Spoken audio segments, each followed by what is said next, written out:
Hey everybody. So this is going to be another long video. Um, I was asked, since there's a whole bunch of content creators out there right now, ranging from small creators to larger content creators, talking about how upset they are with or disappointed or frustrated. Most of the ones that I follow are generally frustrated. They have a passion for the game. They love the game. You can feel the tone in their voice that they are just overly just not sure what to say, what to do, or anything.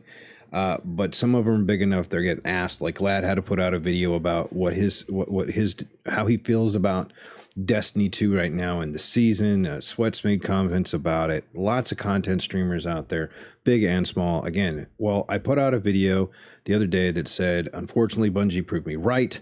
And somebody called me out on it. Said, well, if you're going to complain about it, what are your ideas to fix the situation? So I came up with a list of things that I think would be pertinent. Not all of them easy, not all of them the quickest of fixes, and some of them might seem a little bit out there.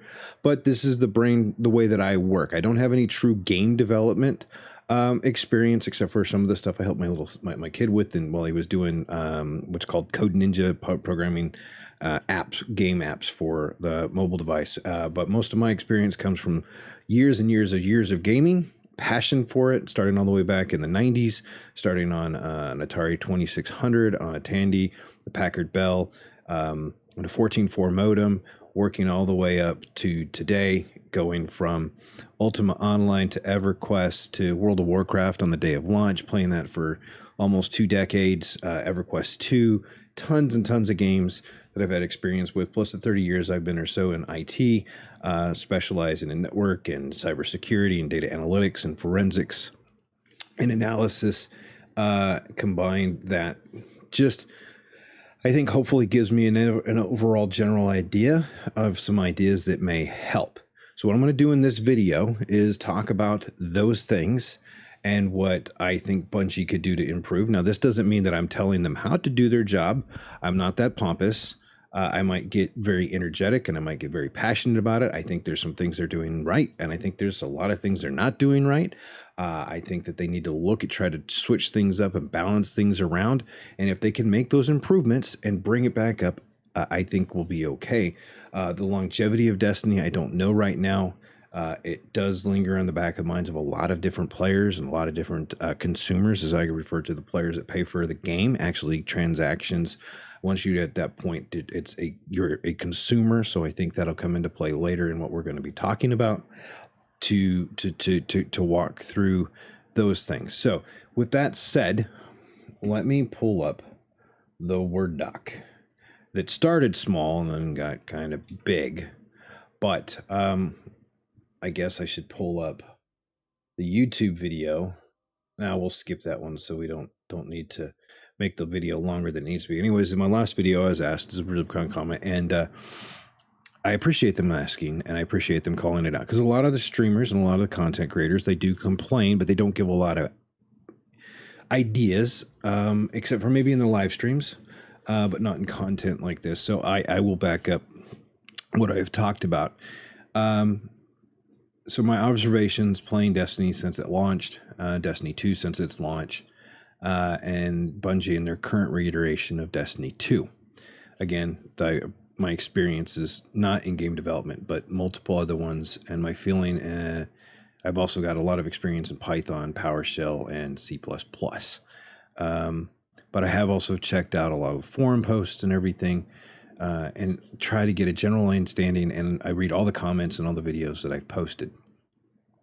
So some of the ideas that I have and some of the other people have would be make the seasonal content a little bit longer. People are like, we go too long between seasons as is. We don't do that. There's enough content.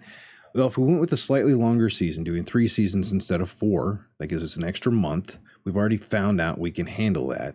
But I think Bungie wouldn't do that because they like the season pass and the money that comes from that. But if we said, say, longer, more meaningful seasons, 4 months longer instead of 3, it gives the developer guys and gals a lot much a much longer period of time to double check their code, make sure it's not impacting performance, not introducing bugs, take what they've seen from the previous seasons maybe and say, hey, what were these bugs that we were experiencing in this season? Let's make sure they're not present here, so they could do their typical testing, which I don't think they do. I know they do testing. I don't think they do adequate testing. I don't think they do modern day testing, which we'll talk about in one of the bullet points coming up. But they need to do something a little bit more thorough to ensure that the seasonal bugs that plague the game aren't always there.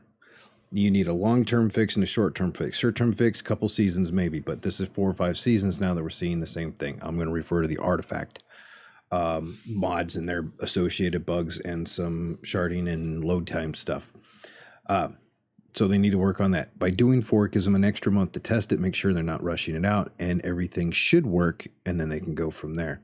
Improving rewarding the players for their time played. Right now, there's not a lot of incentive to do a lot of the activities in the game because nobody wants the loot from it because there's not really good loot. Loot that is actually usable instead of almost instantly sharded. Leave the RNG of the stats, the perks, the weapons, and the armor, but prove the weapon and the player's light. What that means there is get rid of the thing where they're taking and minusing 5 points of light and giving us really, really low stat armor.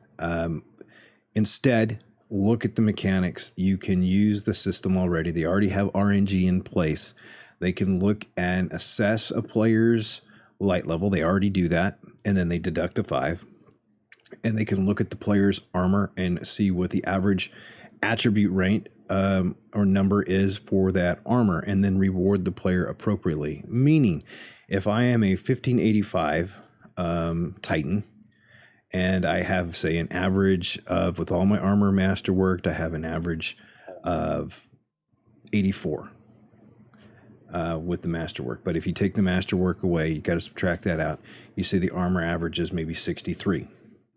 So what that means is now they're going to give me armor that's at my light level, okay, and has attributes at 63, but I still have to deal with, are those numbers are going to be random? Are it going to be mobility, strength, discipline, recovery, resilience, whatever, int, all that stuff. Those are still going to be sporadic, and that's still going to be RNG, but they're taking away the light focus, and they're making the gear worthwhile.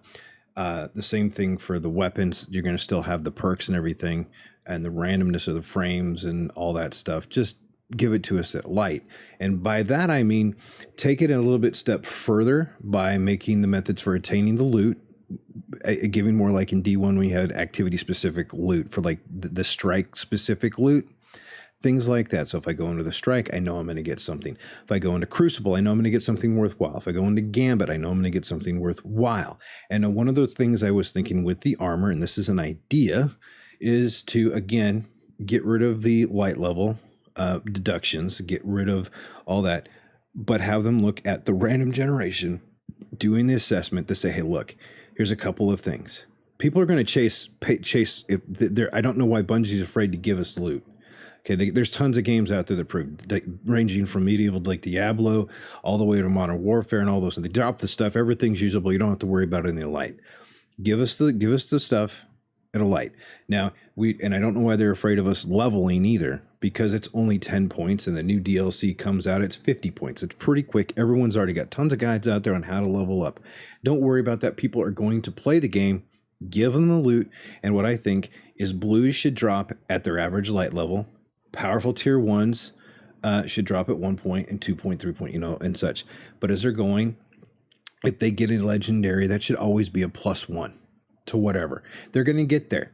There's the whole light level system is so out of scale and so overused. I think it just needs either go away or they just need to make it that way. So people are going to play the game. Again, they're going to be chasing many other things. They want to chase that perfect god roll on the weapons or the perfect god roll on that armor slot. And they've got different types of armor sets that they want to build depending on what class they're playing and what subclass and all that. So I think if they made those changes, it means people are going to go play the game. They're going to feel rewarded for the time that they've spent in the game and that they're going to actually be able to use this. Now, that doesn't mean that everything that drops is going to be usable. The random stats, the attributes, they're not going to be in there. There's a lot of different combinations. I'm probably not going to keep it. It's probably going to get sharded because you get to a certain point, you're chasing certain specific stats. Okay.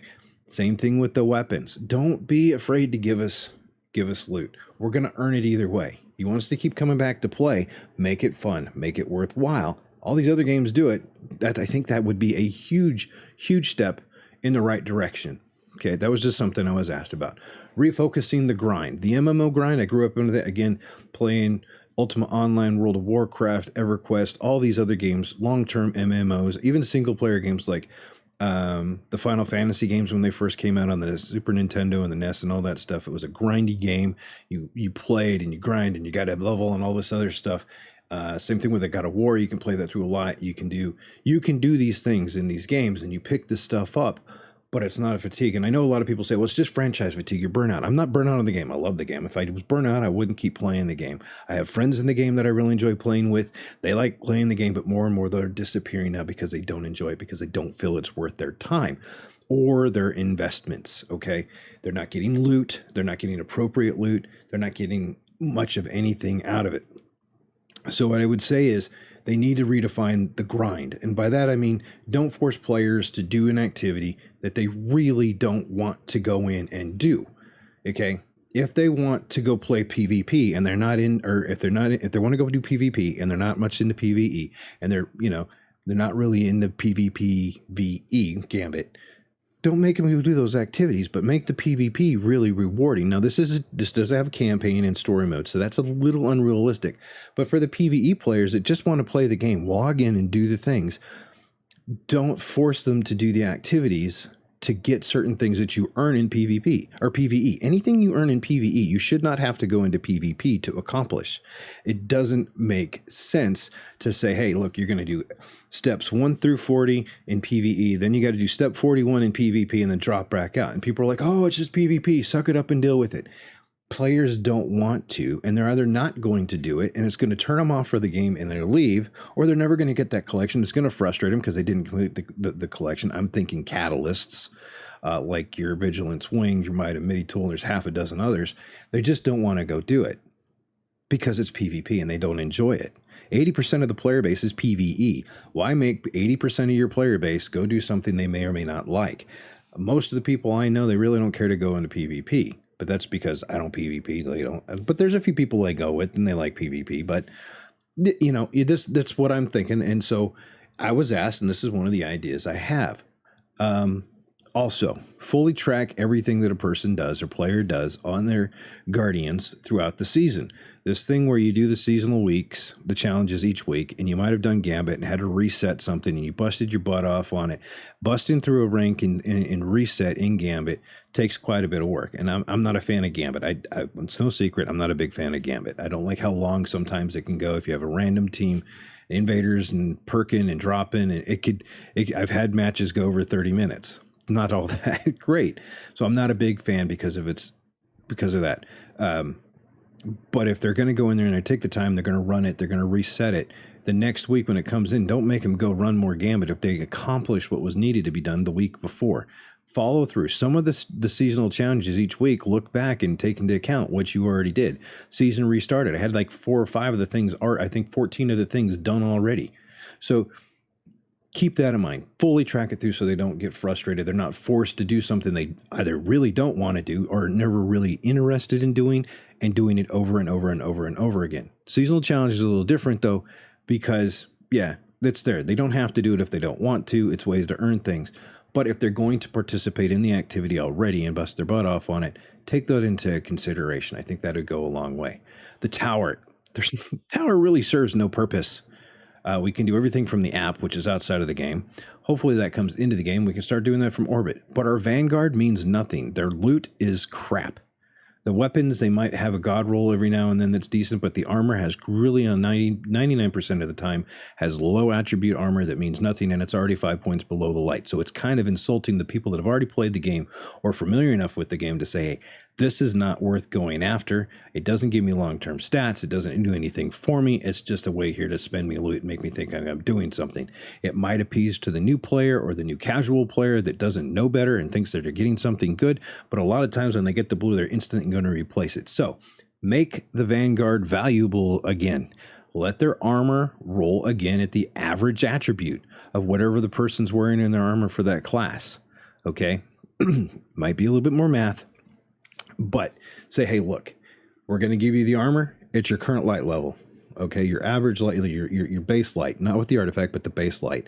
We're going to give you the armor randomly rolled with the attribute average that you have. We're not going to guarantee what the stats are. That's going to be an RG factor, so you can keep spending money. You can come back and kind of spend as much as you want or as a little. So that also helps all these people that like to hoard their materials and everything. That might offset that a little bit, move that around a little bit more, and get them to go play more so they can spend more to try to get something else. Okay, it's an RNG kind of carrot. That's my idea for the vendors, because right now I really don't think they have much use outside of the occasional quest or something that we have in there. It kind of feels like our Vanguard and the tower is for naught. They facilitate what? So make the Vanguard useful. Now we need to talk about the player retention model. When Lightfall trailer first came out months and months and months ago, Bungie addressed 5 million new players. They had 5 million. Where are the 5 million new players? I would love to know where those 5 million new players are. I would love to know where the course of the life of Destiny 2, there's reported, according to statistics, 42 million different players have come into this game and gone. 42 million. We have less than 200,000, 300,000 active. And before this, right now, I think today we hit maybe around 200K. Day before, we were around 250, 260K across all platforms. Not terribly good for a new season. And then it was lower than that. It's the lowest it's been in 2 or 3 years. So it's not a good thing. What is going on that we're losing those players?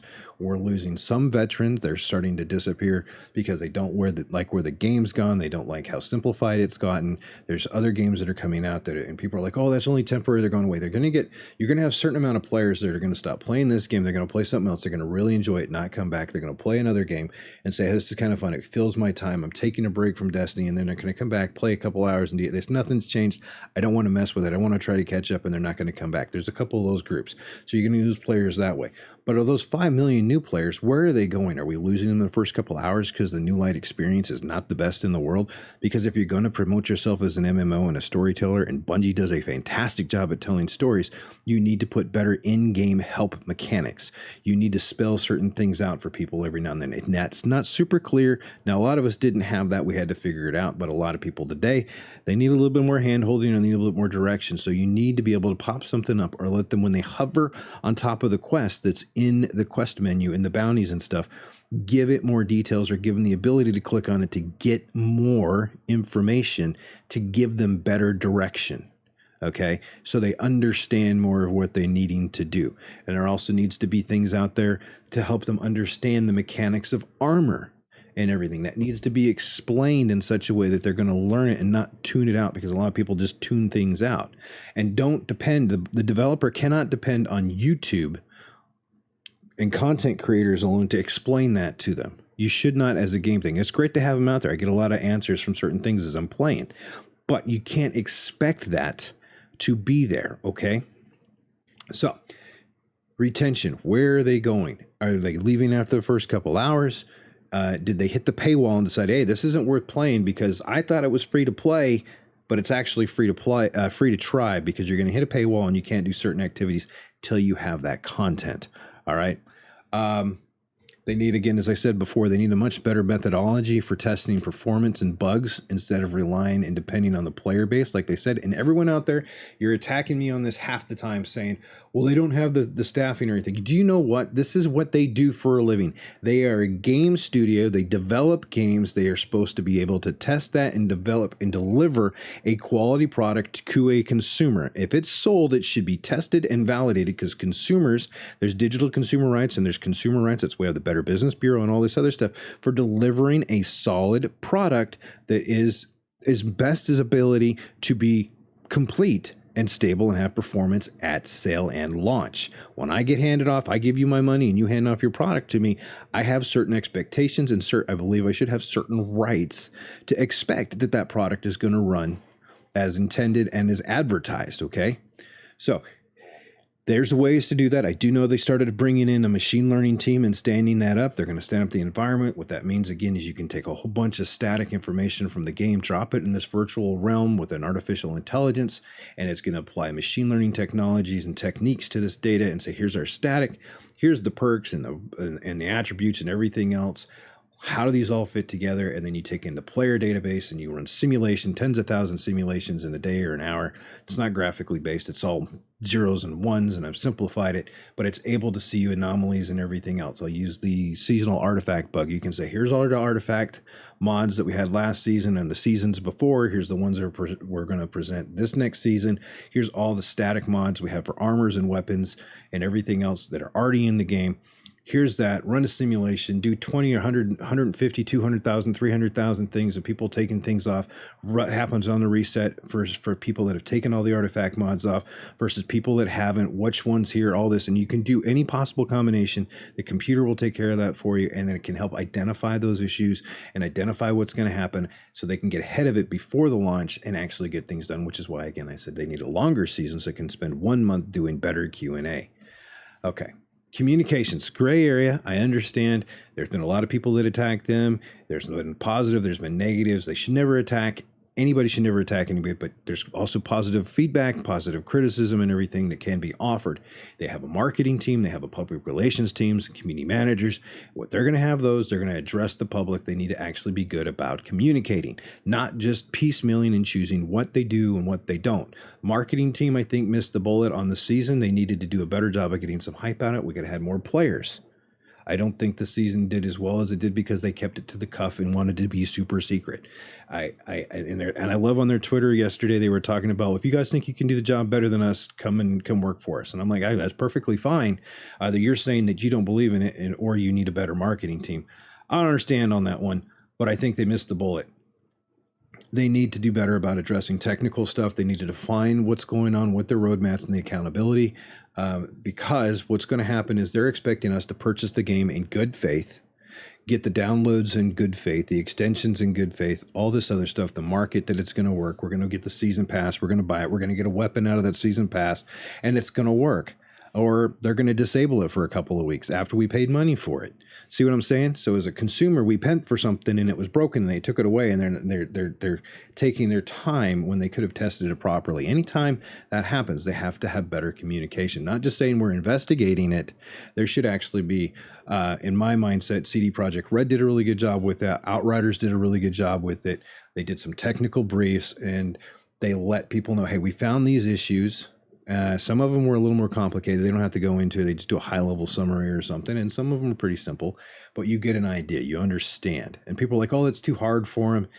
As long as the community defends that behavior, that's what's going to happen. Again, we have to put accountability back on Bungie for communication, and we have to be more polite and we have to be more patient. Not a problem. I do love the game. I really do. Need to address how both Bungie and the community define the gamers. We are more than gamers, especially for those that purchase the game. Once we've purchased the game and we've exchanged money with the vendor, in this case Bungie, we are now consumers. We have consumer rights to the game. We have consumer rights of what to expect. If you go read the terms of service for Bungie, we don't have any really rights. We paid for it, which says we lease the ability to play the game. We're paying for the ability to play the game. We don't own the content.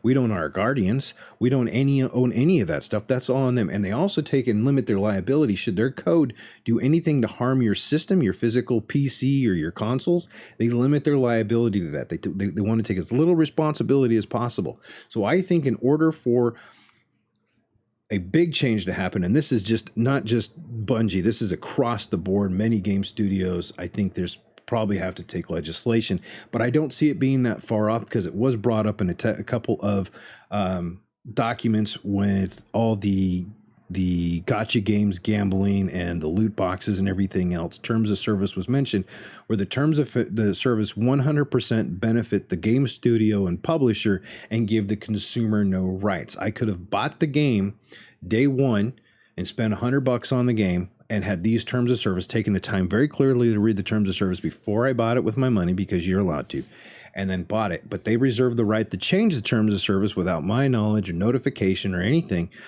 say 6 months or a year later, after I've invested a couple hundred hours or even 1,000 hours. And then all of a sudden I don't like that term, but they're like, well, tough. You don't have a say in it. If you don't like it, uninstall and go away.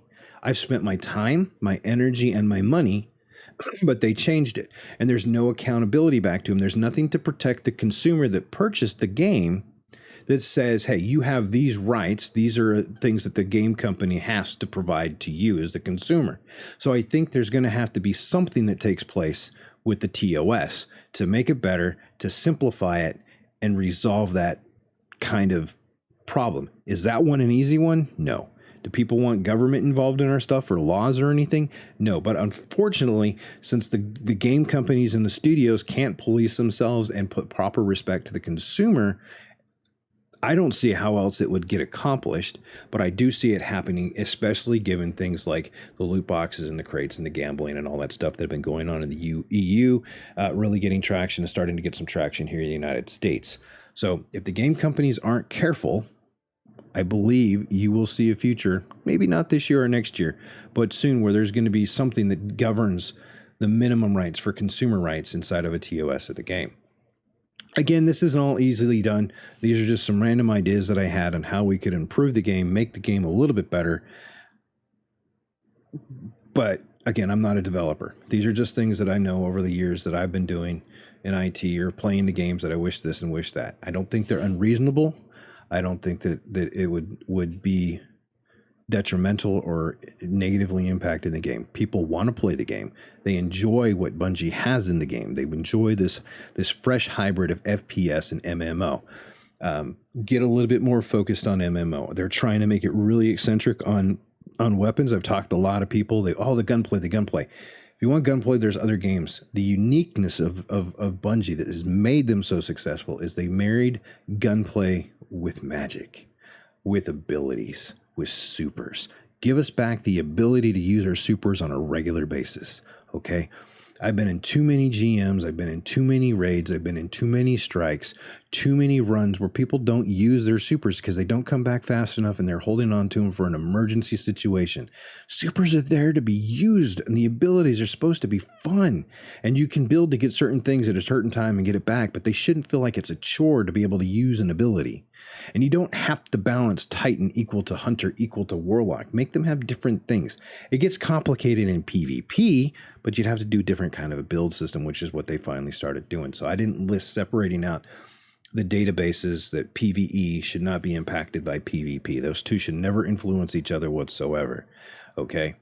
But again, I think there's a lot of things that they can do. This is not a complete list. It's not something that would be able to be changed overnight, but I do think making the game, don't be afraid to give us loot, get rid of the stupid nonsense of lower light drops. Blues drop at our light level, legendaries drop at +1, exotics drop at +2, pinnacle runs drop at the normally thing +2 or 3, things like that, yakety schmackety. Get rid of the vendor issue where it's a static attribute roll. Let the RNG armor roll come through after it evaluates our light that says, hey, this person is at 1585. Their average attributes without masterworking is 63 or 64. The armor piece we're going to give them is at 1585, and it's got 63 base attributes. Where those attributes go, let the dice system roll. Same thing for the weapons. Weapons don't really have to change. I'm not going to talk about crafted weapons because that's a whole different topic in of itself. Anyways, I think that would solve the problem. All the activities have some sort of loot to them, and you can make it specific. And if that's too much work to make strike specific versus PvP specific versus gambit specific type of loot, you can do generalized pools like they've already got, randomize them and send them across the board so you have one system that manages everything. I think that would be a very beneficial way. Again, also with your quests, don't force players on seasonal challenges. I don't really care so much about. I can choose to ignore those ones. If it's a triumph or a seal, give me the way they kind of gotten leaning on it, like on some of the seals, which I don't really do anyways. So you can miss a couple of them, so you don't have to do the PvP aspects. There's certain portions of, like, if a gambit or something you don't like. So they kind of understand that one. But whether it's catalyst or something for things that you get in a PvE realm, I would not force the use of PvP. or Gambit, and those grinds, again, the seasonal ones, if you're going to have them go in and already to get ornaments and stuff, have to reset. You have to grind out one rank in Vanguard to get the weapon, and then you have to grind out another one to get the ornament. That's making you do that for all three, and then you get the triumph for the seal for that. I don't know. It's a little bit questionable to me. If you do one of them, I think that should count. You shouldn't have to force all three plays.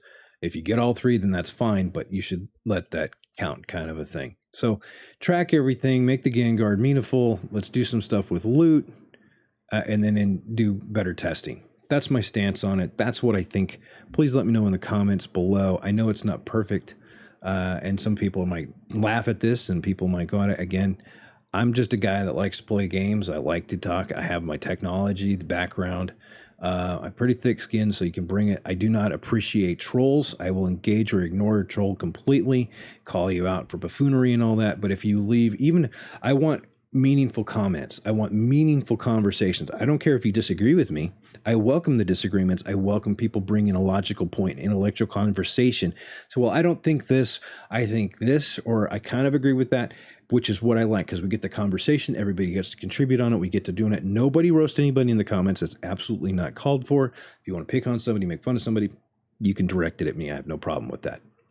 Again, let me know what you think in the comments below. If you were Bungie, what would you do?